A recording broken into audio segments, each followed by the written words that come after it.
Szanowni Państwo, bardzo mi miło. Jesteśmy na Festiwalu Człowiek w Zagrożeniu i mam ogromną przyjemność rozmawiać o filmie pod tytułem Lepiej, milczeć, czyli Safer in Silence z Corinne Chateau. Hello, Corinne. Hello. It's really nice to meet you. I guess you are in the United States, yes? Yes, right. I'm in New York. New York, great. How is New York now? New York, it's starting to get cold. It's been quite beautiful with the fall, the leaves turning, but now we had a very, very heavy rain yesterday, huge, unexpected thunderstorm, and so now the weather's changing. Nice, very nice. Let me start about your documentary with the composition of your documentary, Safer in Silence. Could you just tell us a little bit, maybe elaborate on that? This is some kind of family footage mixed up with some, I could say, diary footage, maybe. When did you realize that this is becoming the documentary in the making, the movie in the making? When did you realize that? Yeah, so you're completely right. A lot of it is family footage in the making. Actually, I had no idea of making a documentary. That was not at all my thought. I was trying to understand things about my family for myself, because being an only child, being the first one born in America, not having many relatives around, hardly any. I wasn't getting that much information. So when I would find something out, I had this need to document it. I mean, whether it was a photograph or a diary, later it was video, but it was for myself, so that I had almost like a kind of proof. This is real. But it wasn't really until 2013 that I thought, I have a lot of interesting material here. And now at this point, I had found out about all these relatives that I had no idea about. I found out about your grandpa. Excuse me? For example, your grandpa. Your grandmother. Well, yes. My grandmother, I met when I was 16. That was a big surprise, because I didn't know I had this Polish grandmother. And so she appeared on the scene one day, and coming from Brazil. And so I met this wonderful woman, but I didn't know about anybody else, because my grandmother told me who were not killed by the Germans were killed by the Russians. So there was no family from that. I mean, I had a Polish grandfather who I met a few times, but he died when I was very little. And so, but then when I did learn, this was in 1997 when I first received a call from a man who asked if I was related to Clement Skalski, and I said that was my grandfather, and he said, well, I think maybe we might be related. And first of all, I didn't believe it, but then as I was hearing more and meeting other people, and I knew that it was true, and I was discovering relatives, as I said, that I didn't know existed. And then I was learning about these ancestors, important people from the past in Poland who had been, doctors, scientists, writers, philanthropists. And so it was really in 2013, this was already, I mean, I'm compressing a lot here, but this was, I had learned quite a bit, and I had been now to Poland several times, and I thought, I have all this footage. It's not professional footage, but it's authentic footage. It was things taken right in the moment, nothing planned, no cameras, no special sound. I mean, no, and yes, of course, a camera, but no, I meant lights, no special lighting, no sound, no. It was just what I took in the moment and continued to be taking as I was meeting people, discovering things, hearing about things. So, and it was also, I have to say, very much through the encouragement of a cousin who I discovered in Łódź, Polish cousin living in Łódź, Krzysztof Prohaska, who also was very interested in trying to pull together the pieces of this story of our family, because there were many things that as I discovered as I was meeting people, no one knew about the past.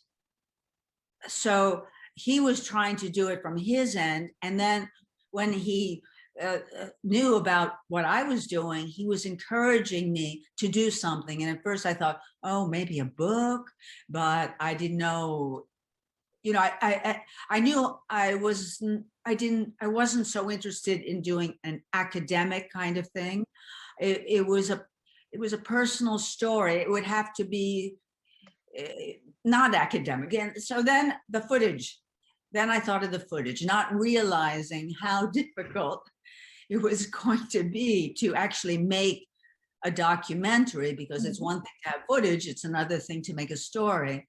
So what was the most challenging for you, both personally and as a movie maker, as a producer, creator of the movie? Well, personally, I guess it was because, you know, as I was making the film, I was re-experiencing a lot of things that had happened to me in my life. I mean, in the sense of unexpected surprises, shocks. So there was this feeling that I could never quite hold on to anything. I mean, I think I was trying to repair something from the past. I was trying to put pieces together. I was trying to heal something. And, but as I was trying to assemble the pieces and make this film, there were new surprises that then that changed the story, or made me feel that I better find out more about that, because how can I say this if I don't know that? And so this feeling of uncertainty created a lot of anxiety for me, because I really was searching for the truth. And that's what I wanted to express. But the truth sometimes can be elusive. And the truth, you know, that can be found maybe in documents and papers and all this is not necessarily psychological truth. And so that was on a personal level. On the level of making the film, well, first of all, you know, a film, it can get very expensive to make a film, especially when you're paying for everything yourself.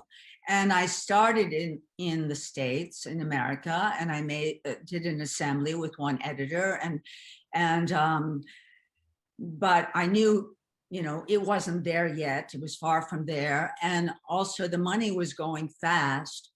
And I thought, I really have to go to Poland, not only because it was too expensive for me in the States, but also because I felt I needed someone Polish to understand the complexity of this past, of this story, of World War II, of what all the things that have happened in Poland, of this. I needed that sensibility. So I went searching, and I mean, by some miracle, I was connected with Milena Fiedler. I'm going to ask you about that, about Milena Fiedler, because she's a very special person in Łódź. She's the head of the National Film School now in Łódź. Yes, yes. So absolutely. I mean, when I first met her, it was through a phone call. I didn't know who she was. All I knew is that when and she wasn't saying that she was doing my film. She was just giving me feedback from what she saw when she watched my film. But I knew she was the person who had to do the film.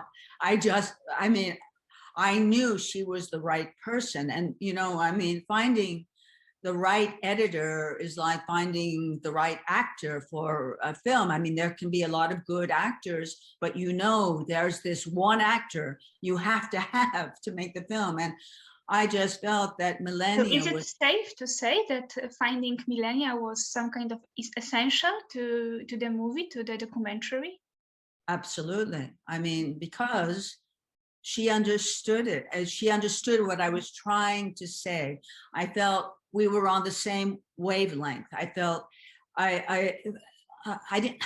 She just understood so much, and every time, and when we would meet and discuss, and she ended up watching all the footage with me, which an editor in America, I mean, it would be very hard to get them to watch all the footage because it would be, you know, so expensive. So, but she did, and we talked a lot, and the story was evolving. It, you know, it was evolving as we were doing it. So it did. The editing process took several years. For one thing, Millennia was busy with feature films. I mean, this was before she was the head of the school, but also the story was evolving. It was changing. And it was hard to know, well, where is the story and what is the end? And so, but yes, Millennia was absolutely essential. And I am so grateful that she accepted to do it. It was really great for me to watch in this documentary some kind of perspective of your mother, which was more about safer in silence and let's not talk about it, this must stay in the past, and the perspective of your grandmother, who was more talkative about her past. When you were doing this movie, did you think about these two perspectives, these two, my mother versus my grandmother? Well, yes, because they were completely opposite, opposing perspectives. I mean, my grandmother, as I said, you know, I only met her when I was 16, and I didn't know I had this grandmother. But my grandmother had known a Poland, a very good Poland, a Poland that she loved, a Poland that she was proud of her family. She wanted to pass this on to me. I mean, she told me, you know, about this intellectual aristocracy, and she told me, I mean, she wanted to pass this on to me. My mother was about to be 17 when World War II started. Her whole life was changed, her whole teenage, can you imagine? I mean, at 17, you know, when you have your life in front of you and then suddenly your education is ripped from you, your friends, your language, you have to move from country to country, you don't know where you're going to end up. And also you're hiding something, you're hiding a big secret. You're hiding this Jewish past. And every day could be your last. Now, this was the big secret for me. My mother, of course, never ever told me about anything Jewish. I had no idea about any Jewish roots, nothing, until I was really, you know, into my 30s, okay? And even my grandmother didn't tell me. She told me about this wonderful Polish family. And she gave me all these Polish names and everything. And it was only the last time I happened to see her, she was already 94. This was in Rio in Brazil. And somehow it spilled out of her. I don't know if she was really intending, well, unconsciously, I think she was intending to tell me about that we come from a Jewish family originally, and my grandfather too. And I said to her, you know, my mother doesn't know anything about this. And my grandmother said, she knows very well, but don't talk about it. She said, don't be diplomatic, don't talk about it. And when my grandmother died and I talked about the Jewish ancestors, my mother denied it. And so it created this conflict in me. I mean, I grew up with a lot of this conflict because I felt that secrets were being kept from me, and I felt I had to be careful what I asked, what I didn't ask. And so going back to grandmother versus mother, I understand why my mother was so afraid to reveal, because it was life and death. And I think that fear, you know, that fear of being found out of who you really are was so deep in her body that it was like just a reaction, you know. It was like a threat for me to ask her anything about this. Whereas for my grandmother, she had grown up in Poland in a different time, and she left Poland, she was 40, and or about around that age.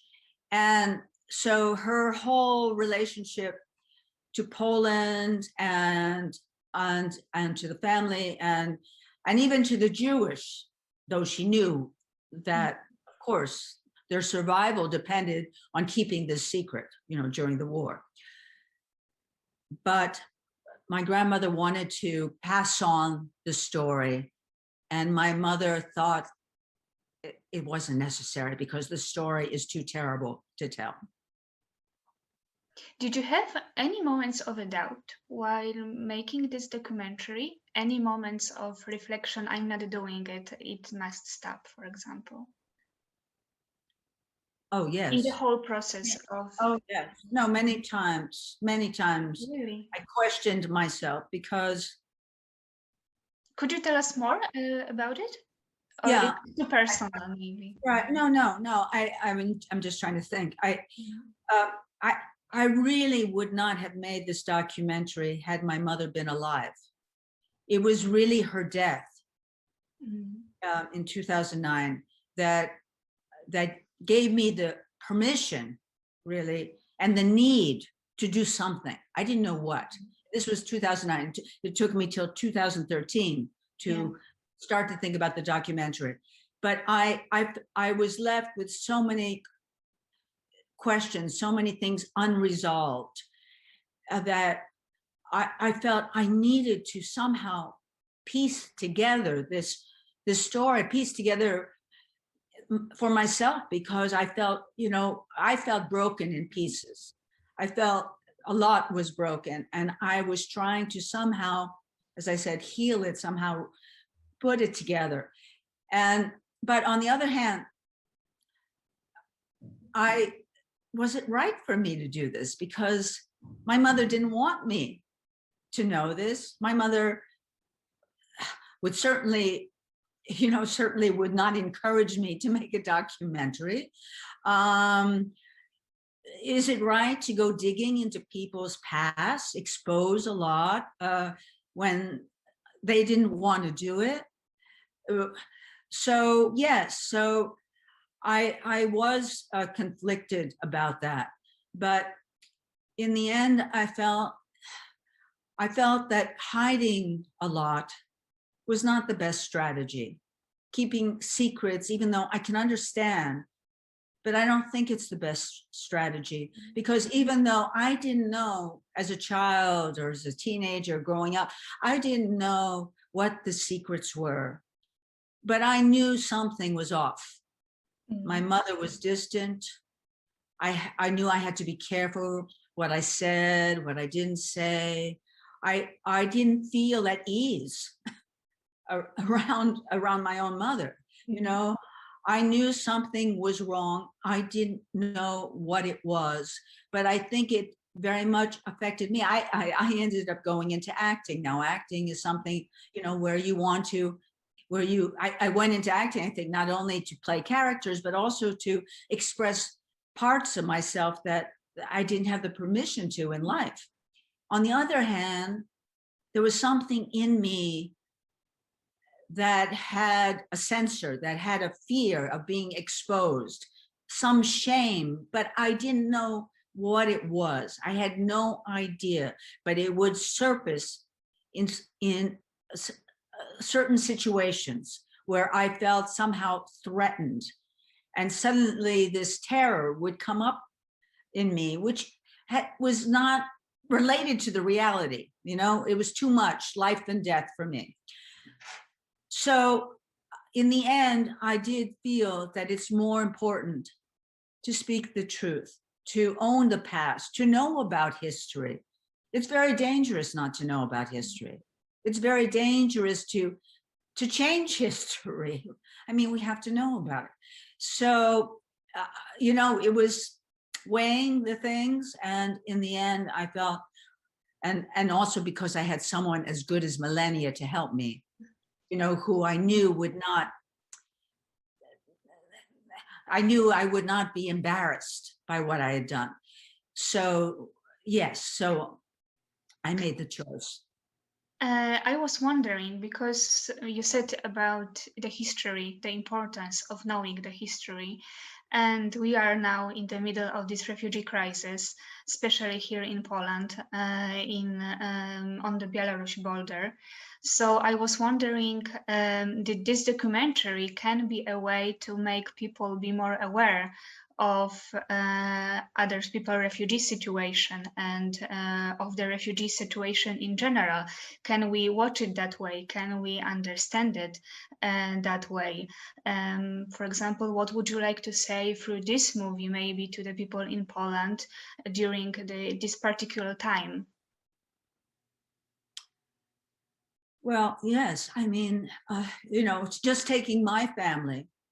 My family survived because another country ended up taking them in. I mean, actually, the United States refused a lot of Jewish people, you know, that it was a big issue. And we're still. It was very difficult for your mother also. It was really difficult to get there for your mother also. It was very difficult to get into the United States. It was very difficult. It was very difficult for my whole family. But can you imagine? I mean, you're ripped from your own country because your country, you might be killed in your own country. Everything is taken from you. Your everything in your family. You've seen murder. You've seen your home destroyed. And you're trying to survive. That's what you're trying to do, is you're trying to survive. You're trying to survive, and you're trying to get to some place where maybe you can survive without this fear of being shot, and then people don't want you, and then people don't want you, and how are you going to live? How are you going to take care of your child? How are you going to educate the child? I mean, we just cannot imagine what it's like for immigrants. I mean, it's really terrible. And you know, and again, you know, going back to my situation, I mean, I was very fortunate. I was born in the United States, and I did not go through war, and but I really believe, especially now that I've done the film, that I carried some kind of generational trauma. That this fear, you know, this fear that it's not okay to be who you are, you know, that if you do the wrong thing, say the wrong thing, appear with the wrong people, somehow your existence is at risk. And so you know, I was very lucky, but I can identify with these people who who don't feel quite safe to be who they are. And so I know it's a terrible, it's so difficult now in so many parts of the world and so many places where, and with climate change, it's going to get worse, you know, with people having to escape from their country. So we have to realize we're one world. And basically, I mean, to absorb a lot of people from outside is very difficult, but just on a humanitarian level, you know, when people are suffering, when they're freezing cold, when they're starving, when they, just as one human being to another, you know, imagine being in their shoes. Well, this screening for me, when I was watching this movie, was more about the humanity and this humanitarian way of treating people than the history documentary about some kind of family. Because what I experience, what we are actually we experience now in Poland and with this situation is terrible. So I was watching this movie with this kind of notion. Well, I'm glad.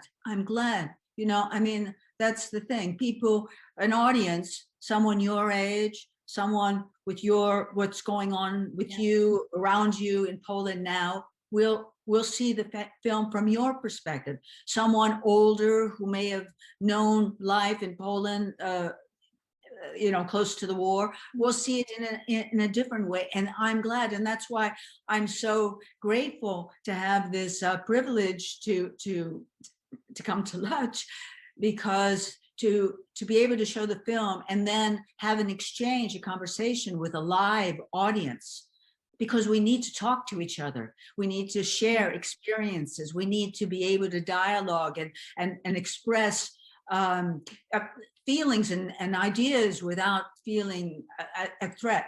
So, you know, and film can do that, but we also need to have the discussion afterwards.